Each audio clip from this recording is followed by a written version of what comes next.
Okay, I'm just going to go over some of the different kinds of units now. First up is just basic infantry.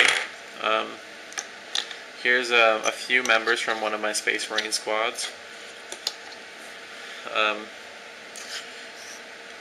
Basic infantry, they can move 6 inches, which we'll get into all these rules later. I'm just going to briefly kind of go over them. They can move 6 inches in the movement phase.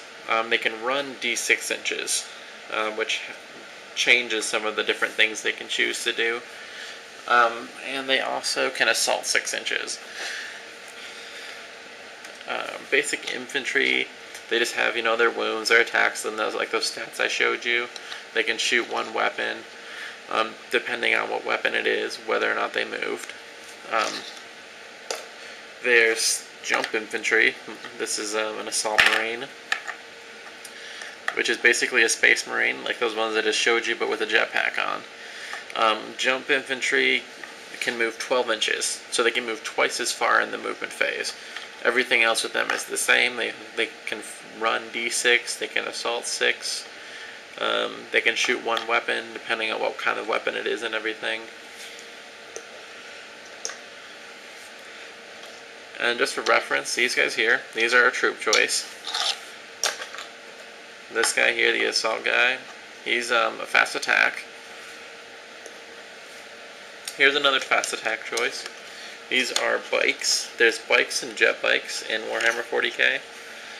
The rules are fairly similar. They're almost identical. The jet bikes have like 1 additional rule. Bikes can move 12 inches in the movement phase, or they can do what's called turbo boosting, which allows them to move up to 24 and gives them some bonuses to their save. And again, the save is what stops them from taking wounds. So yeah, these are another fast attack choice. Bikes typically get +1 to their strength, or to their toughness, because you're hitting the bike in that too. They can run 6 inches in the shooting phase, and they can assault 6, just like the jump infantry and the normal infantry.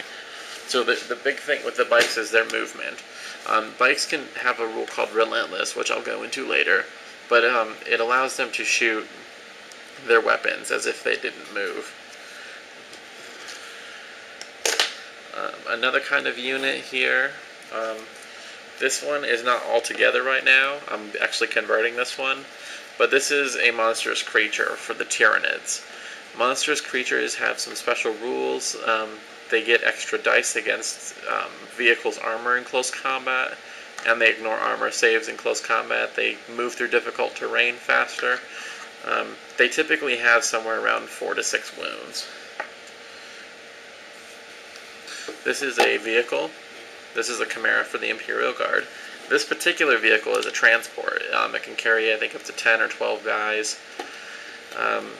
I'll be using this one in the demo, probably.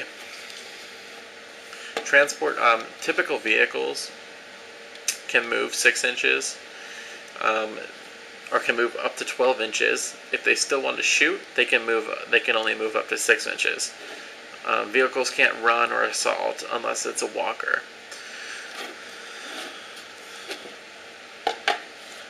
And this is one of my heavy support vehicles. This is the Lehman Russ. It's a beast. It has much higher front armor than the Chimera does. It has higher side armor, and it has its own special rules about shooting its weapons and moving and that kind of stuff. A typical vehicle, just like the Chimera, can move 12 inches, only up to 6 if it still wants to shoot, and can't run or assault or anything like that. This is another kind of vehicle. It's what's called a skimmer. This is for the Space Marines. This is a fast attack choice. Skimmers have their own rules for movement. They can move up to 24 inches, because this is a fast skimmer. A typical fast vehicle can only move up to 18. This one can move up to 24 because it's a skimmer.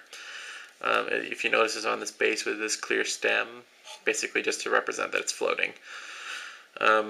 Skimmers get special rules. If they move fast enough, then they get a cover save instead of no save. Skimmers can move up to 12 inches and still fire some weapons, up to 6 inches and still fire all of their weapons. Fast skimmers, anyway. So, this is just kind of another example of another kind of vehicle. Skimmers typically have lighter armor than their counterparts. This is an example of my one of my commanders for the Space Marines. Just tooled out with good war gear, a plasma pistol, a power weapon. I put some decals on here. And in case you're wondering, this is for my Emperor's Canaries, which is why all of them have little canaries on their shoulder pads. And I put him on this cool base, which is basically an Eldar Guardian getting smashed below this weapon platform that he just shot down and melted with his plasma gun. So, he just acts like normal infantry as far as moving and assaulting and everything, so which means he can move 6 inches, run d6, and depending on the situation, assault up to 6. There's one other kind of unit, which is a walker. This is an example of a walker. This is an Imperial Guard Sentinel. This is an armored Sentinel. Walkers can typically move and fire all of their weapons. They can move only up to 6 inches. They can still run up to d6 inches, and depending on the situation, they can assault 6 inches. What's interesting about a walker is that it is a vehicle. It has an armor value, which makes it a lot harder to hurt with weaker units. And they can also, unlike normal vehicles, they can lock units in combat, which is really useful. I'll get into all of this later, though, in the assault phase. But this is just kind of a basic overview of all of the unit types. This particular walker is a fast attack choice.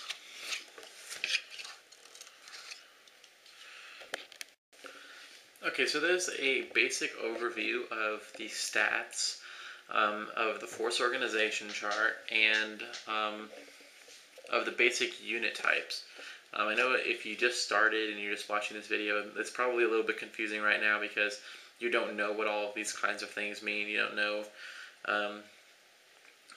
what the different advantages and disadvantages necessarily of moving or running and all these kinds of things are, but I promise you it will make sense in the future. So I'm just going to kind of take this one step at a time, and I'm going to build the 2 test lists for this 40k game with the Space Marines versus the Imperial Guard, and I will kind of walk you through building the list too.